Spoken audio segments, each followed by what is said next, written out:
You study for hours. You feel productive, maybe even a little proud of yourself. Then the next morning comes, and suddenly it's gone. The formulas blur. The words feel unfamiliar.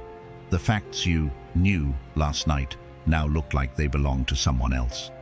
And you think, what's wrong with my brain? Here's the uncomfortable truth. Nothing is wrong with you. You're not lazy, you're not stupid, and no, your brain is not broken. You're just using a method that quietly works against how memory actually functions. Now here's where it gets interesting. In Japan, students are expected to memorize over 2,000 kanji characters before graduating high school. Not just recognize them, but write them, pronounce them, use them in different contexts. 2,000 tiny symbols, each one with multiple meanings. And years later, they still remember them. So what's the secret? Do Japanese students study longer hours? Do they have superhuman discipline? Or maybe better brains?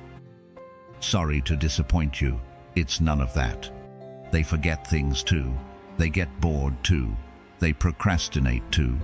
The difference is simple and slightly annoying. They don't rely on motivation. They don't cram harder. They follow a rhythm that tells the brain, this matters, keep this. Because memory doesn't respond to pressure. It responds to timing, repetition, and meaning. And once you understand that, learning stops feeling like a fight and starts feeling like alignment. So, if it's not intelligence and it's not effort, then what actually makes the difference? Here's the promise of this video. By the end of it, you won't need to study longer hours. You won't need more motivation. And you definitely won't need to turn yourself into a robot who studies non-stop. Instead, you'll understand how Japanese students build a routine that works with the brain, not against it. A routine so simple it almost feels boring. But that boredom is exactly why it works. Because the brain doesn't remember dramatic moments very well. It remembers patterns, rhythms, repeated signals that quietly say, this matters. In this video, we're going to break the Japanese student routine into 3 parts. Morning, when the brain decides what kind of day this will be. Afternoon, when most people lose focus, but they don't. And night, when memory is either sealed or quietly erased. None of this is complicated. No special apps, no expensive courses, no studying until 2 in the morning while questioning your life choices. Just small actions done at the right time, in the right order. And when you stack them day after day, something strange happens. Studying stops feeling heavy. Remembering stops feeling random. And progress stops feeling like an accident. This isn't about becoming Japanese. It's about borrowing a rhythm that has been quietly shaping focused minds for generations. And once you see it, you can't unsee it. Most students think learning begins when they sit down at their desk. In Japan, it starts much earlier than that. Sometimes, the moment they wake up. Why? Because the brain isn't a machine you can just switch on. It's more like soil. If the soil is dry, cold, and neglected, nothing sticks. But if you prepare it properly, even small seeds grow roots fast. That's how Japanese students prepare their brains in the morning. Before books open, many of them step outside. Not for motivation, not for inspiration, just light. Natural sunlight tells the brain one thing: wake up, focus, now. It resets the circadian rhythm and sharpens attention for hours. Some students add light movement. Not a workout, no sweating, no suffering. Just a short walk, stretching, or a few minutes of movement. Enough to get blood flowing to the brain. And studies show even 10 minutes of this can boost memory recall. Then comes the part most people skip. Before learning something new, Japanese students recall yesterday's lesson, not rereading, not highlighting. They test themselves. They pull information out of the brain instead of pouring more in. This tells the brain, this survived the night. It matters. And right after that, they slow down. A quiet moment. Arranging the desk. Pouring tea. Taking a deep breath before starting.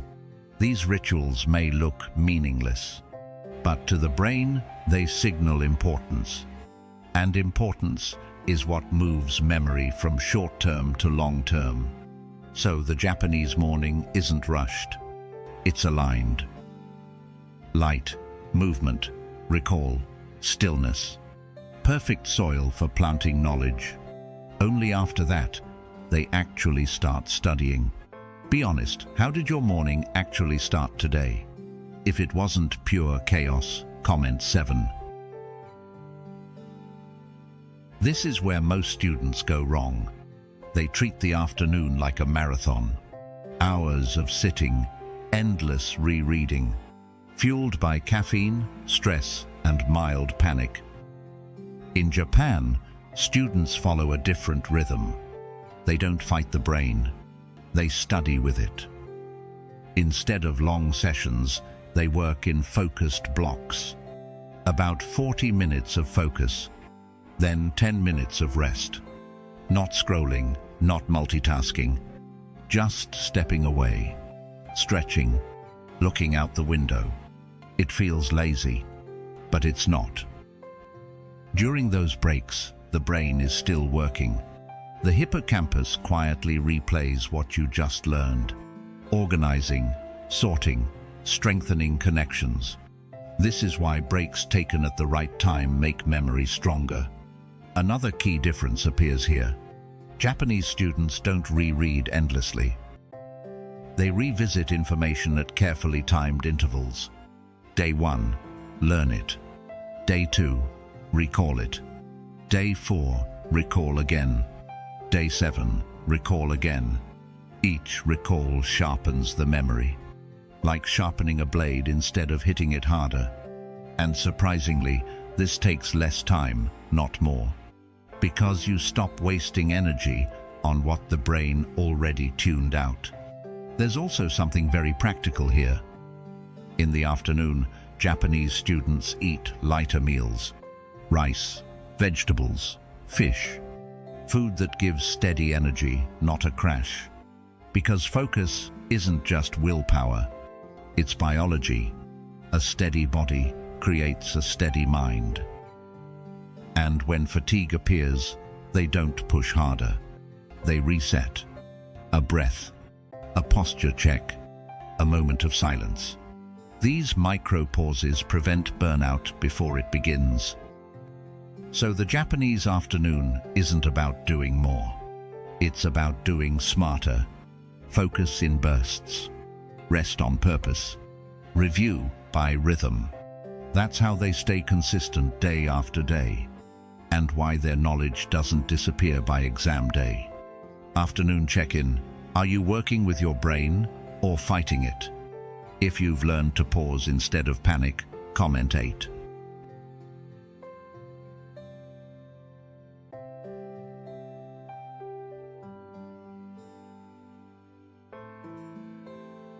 Most students think the day ends when they close their books. In Japan, that's only half the story. Because night is not just rest. Night is when the brain decides what stays and what gets deleted. You can study perfectly all day, but if you end the day wrong, most of that effort quietly disappears. Japanese students understand this deeply. That's why their nights are intentional. Not heavy, not intense, but precise. Instead of cramming late into the night, many Japanese students do something almost boring. A short review, 5 to 10 minutes. No new material, just touching what they learned that day. Why so short? because timing matters more than duration. Reviewing right before sleep tells the brain one thing: this is important, save this. During the night, your hippocampus replays recent memories, strengthening useful connections and quietly erasing the rest. Think of it like saving a file on your computer. If you don't hit save, the system shuts down and the file is gone. That's what happens when you study without a night review.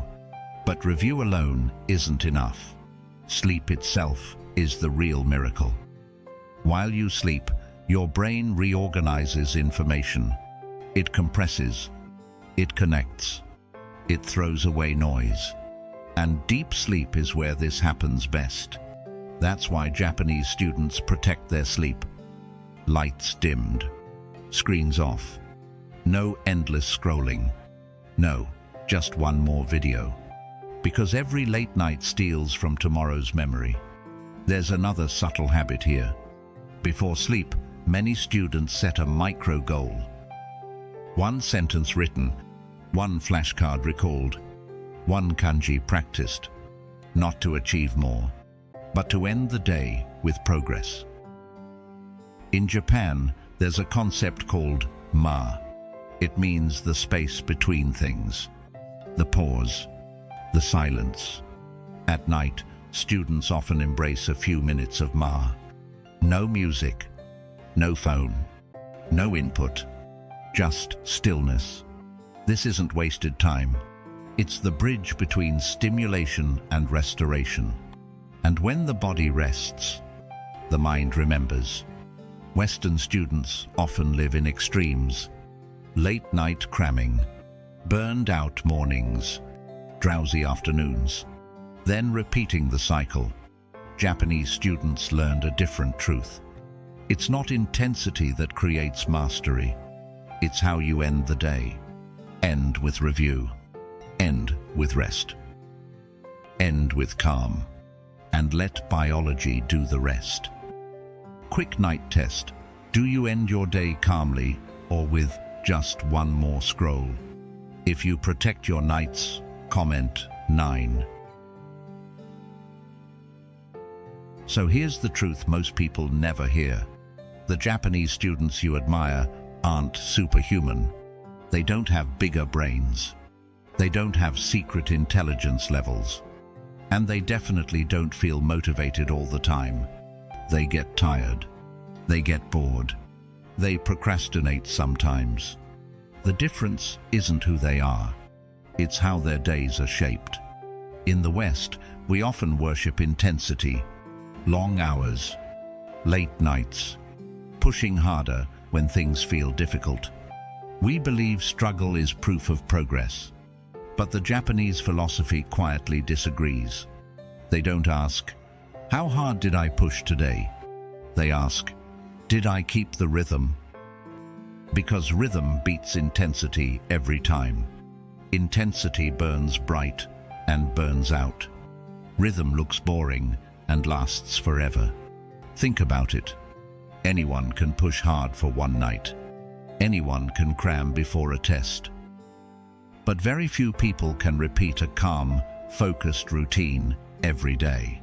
That's why consistency feels so powerful when you finally experience it.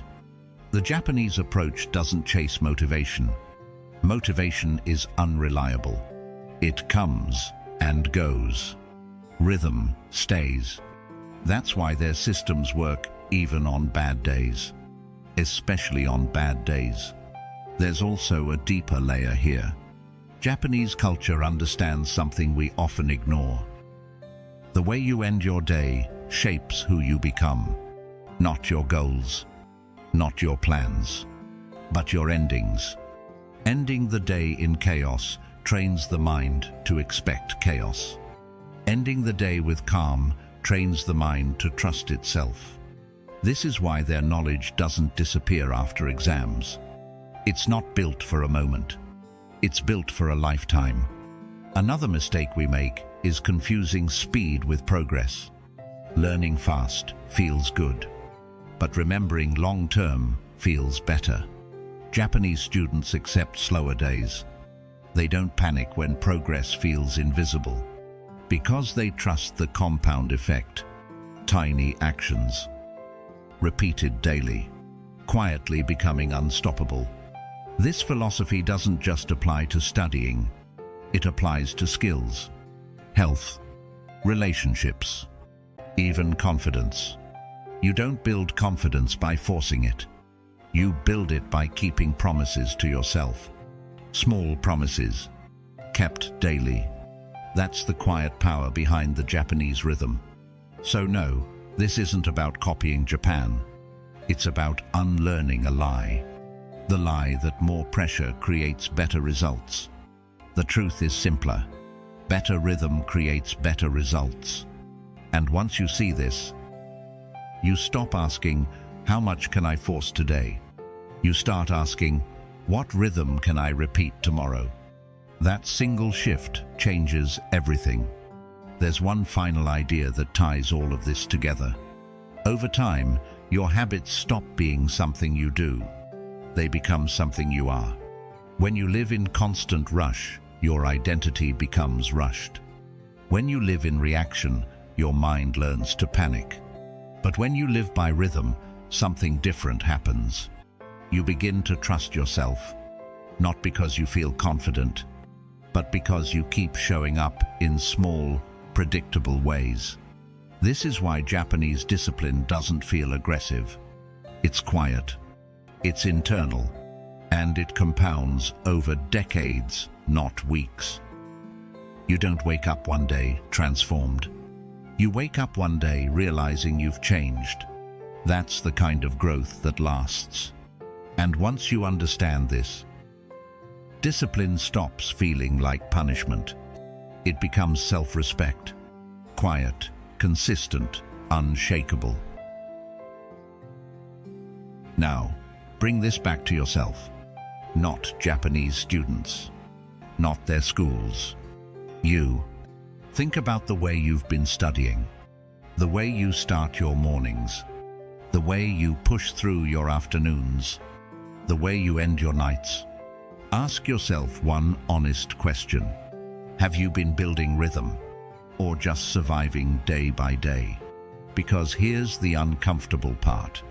Most people don't fail because they're incapable. They fail because their days are chaotic. Random mornings, exhausting afternoons, distracted nights, and then they wonder why nothing sticks. This video wasn't meant to impress you. It was meant to interrupt a pattern, to show you that learning doesn't need to feel violent. It doesn't need to feel desperate.